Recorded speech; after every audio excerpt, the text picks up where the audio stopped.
Welcome back. I'm Danielle. And I'm Gemma. And you've tuned in to Mas Dinero, a channel where we uncover our expertise in finance as well as our personal experience. And today we have an interesting topic for you yet again. This is really about when's the right time to have a financial advisor in your life.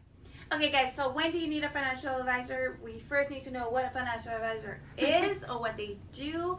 So basically, when you're working with a professional, the point is that they can help you with your money, they can help you manage your money, understand things. The challenge is that there's so many different people with different titles. We have financial advisors, we have financial planners, we have wealth Registered managers, investment. Registered investment advisors. reps. We have, retirement specialists. We have all kinds of people that kind of do the same thing. Certified financial planners. Oh, did you say Yeah, that? right. There's just a lot of different ones. And it's hard for us. Like, I didn't even understand what each did or what each meant. So before we get into who you should be working with, I just want to make sure we kind of clarify, or when to work with one. They have different licenses sometimes. Some of them are they mean the exact same thing. For instance, like financial advisor OR and financial advisor ER. Many years ago, in my personal experience, I worked with someone You just misspelled it.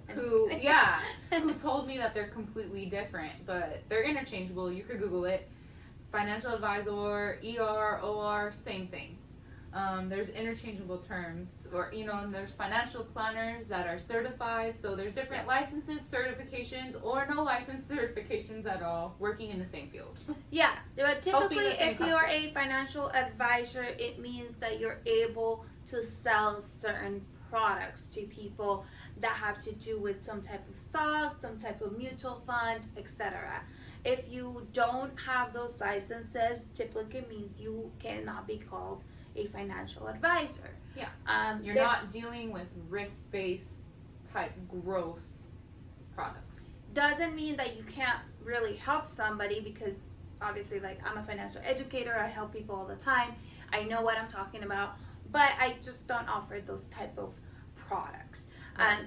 And also when it comes to riskier type products, you could call yourself a financial specialist or something, helping people invest in these MLM companies that are doing crypto and forex and all this, and those are riskier based things, but that doesn't mean that they're financial They're advisors. not financial advisors because they're not No. registered with FINRA, and that is a big no-no. They could get in trouble for that. So anyway, so things to look for, I think that we should clarify is, you want to work with somebody that you do feel like you can trust. So I would conduct an interview. Mm-hmm. You want to work with somebody that is going to understand your specific situation. So one of the things that I do is I'm a retirement specialist because I work with a lot of people that are a little bit older. I help them with their Medicare. I help them with their, insurance products. I help them with their retirement savings. So I have a lot of knowledge in that. Yeah. But someone like Danielle is more for people that own a business and they need business solutions. Yes. And she can teach him and educate him in that in the regard. financial areas regarding that, the business world. Exactly. There's different specialties. She said you could have niches, and so you have to see what's right for you, but also sit down with a professional who you, like you said, trust is going to do what's in your best interest and not operating from a biased perspective. Because there's a lot of people in our industry who can sit down and take the time to, educate you, and that way you make an informed decision. Or there's salespeople. Everyone's sales, right? Everyone's in sales in our industry. There's salespeople who you go to a gym and they educate you based on hearing what your needs are and customizing a plan for you, versus pressing, there's a sales agent who's maybe pressing a specific type of plan on all of their customers. Which one would you rather work with? Yeah. So I mean, one of the things is if you are working with someone that can educate you, can show you the the ropes. different scenarios, can say pros and cons. Yes. Somebody that can really dive in and is very knowledgeable. I think that's key. Good point. If they're just pressing the pros the whole time, you gotta do your due diligence too as a customer and a savvy one, and ask what the cons are as well. So, all in all, what we want to do in this video is go over when is it appropriate to work with a financial professional. And when is it not? So let's talk about when it is. Okay, so one major reason why to sit down with one would be if you want access to more options. There's certain products, certain investment vehicles that basically financial advisors have access to that you wouldn't just as a customer calling in. Let's say I wanted to call Vanguard and get an index fund. Sure, they'll hook me up, this, that, but there's certain other things that I wouldn't have access to. Let's say like setting up a mutual fund, for instance, right? Yeah. Then I wouldn't be able to really get that done with them just myself. I would need to see a licensed professional to do so. I think that's a criticism that people get all the time, advisors get all the time, when people are like, oh, do the Vanguard or the, TD Ameritrade, and all of these you can do yourself, and you have access to a array of products, and you do. But I work with a financial advisor, and I know that there are some products that you can't just go get through one of those platforms. I know this. I've been in the industry for a long time. 5 years ago, I asked the same question to a different advisor that I was working with at the time, and I said, well, how come, why can't I just go and to do it myself, right? Yeah. And he said, you have to understand that like big companies, they market to advisors for us to offer their products. If they market to everybody else, then advisors would be obsolete. So there are, and I'm not saying it's all the time, it's always better. I'm not saying that. Right. I'm just saying there are other options that may not be available to the public that they have. Completely agree. Okay, another reason you may want to work with a professional is because the tax laws are very complex, and you may need to find tax advantage options that you may not be aware of. When we do research and we read all the stuff about IRAs and Roth IRAs, we know all those basic things, right? We know what an IRA and a Roth is, for example. But a lot of people just don't understand how SEPs work, maybe don't understand how else you can have tax advantage accounts, what else you can do to help you out with taxes. And again, certain advisors, certain professionals that really work closely with business owners may have a better insight and may show you something that you just never knew before. Yeah. It's important to have a good tax strategy set up into play based on what your objective is with your business or in your personal finances, right? And again, you will have kind of like what you were saying about educating on taxes too is so important. So ensuring that you have an advisor who is going to actually break things down simply for you on what, because it's not that much when it comes to what products you can invest in. When it comes to explaining taxes regarding that, it should be very simple. It shouldn't take that long. And if someone's going to go through it with you, then they're doing what's in your best interest. That's a sign. Well, they should also, like, a lot of people should be working, especially for more complex situations, should be working with your CPA together to come up with creative solutions 100%. that sometimes we just don't think of. Yeah, absolutely. Another reason why you would want to work with one is maybe you have inheritance, unexpected wealth, and that could be a lot of different things, but let's just say that someone in your family passes away tomorrow, you're listed as a beneficiary in their will, living trust, and things are by the way, if you have just a will, it doesn't avoid probate. Get a living trust, a estate plan, because you don't want to go through the court system. If someone you love passes away and they want things to be basically succeeded onto you, it's a headache. It's a nightmare. I've been through it and had to pass it on to my stepmom to go through it. It was too much. So make sure that, if you do have an inheritance out of nowhere, you don't know what to do, go to a financial advisor, but also a CPA, also an attorney, those are some things that you want to do to cover your bases, so you make sure you get not just like a financial advisor's perspective, but these other perspectives with like tax implications on the money, with the legalities of what would be in your best interest to do, especially if it's a large amount that is like millions of dollars.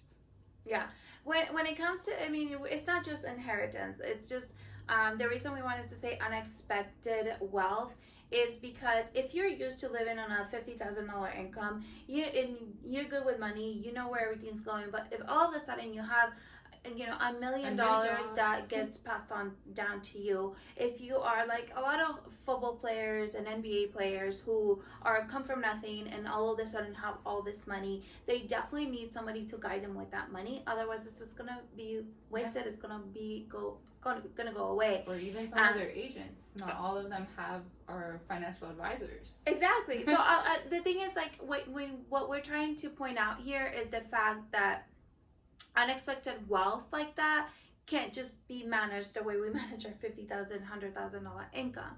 It's something that now it needs more planning. That's why there's a bigger team around it. Yeah, I think like when you're new to large amounts of money, it's as fast as it comes to you, it can go. And so the whole objective is to learn in advance how to keep more of what you make, get, earn, inherit, whatever, and learn how to grow it as well. Yeah, so that's a good reason to have somebody on your side.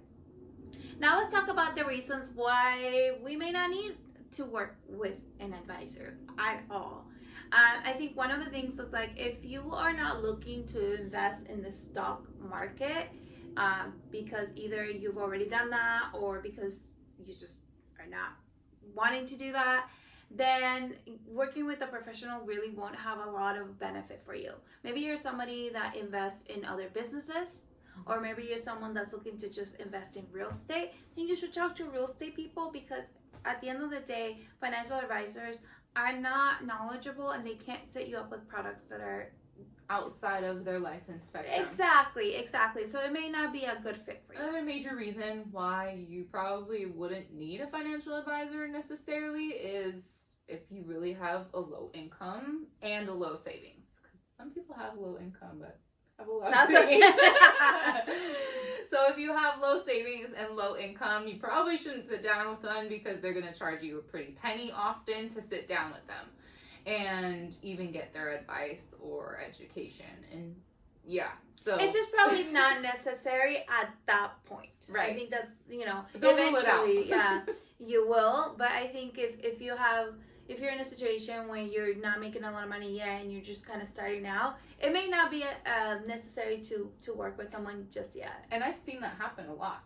People who are on unemployment, sitting down with an advisor to strategize and plan. So I guess it really comes down to your personal situation and circumstances, but typically... But they can be very costly, and so it for the most part, it's probably not necessary at that point, since you don't have. Which brings me to the next point. If you don't have a lot of assets and you don't have a lot of complex situations in your life, then you probably don't need to sit down with someone. If your only asset's a car?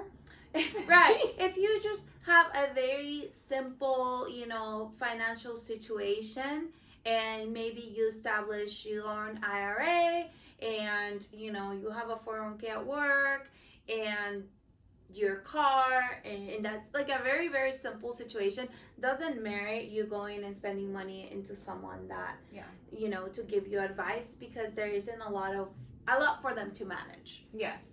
And also the education. That actually would be the fourth reason why. And the most important one.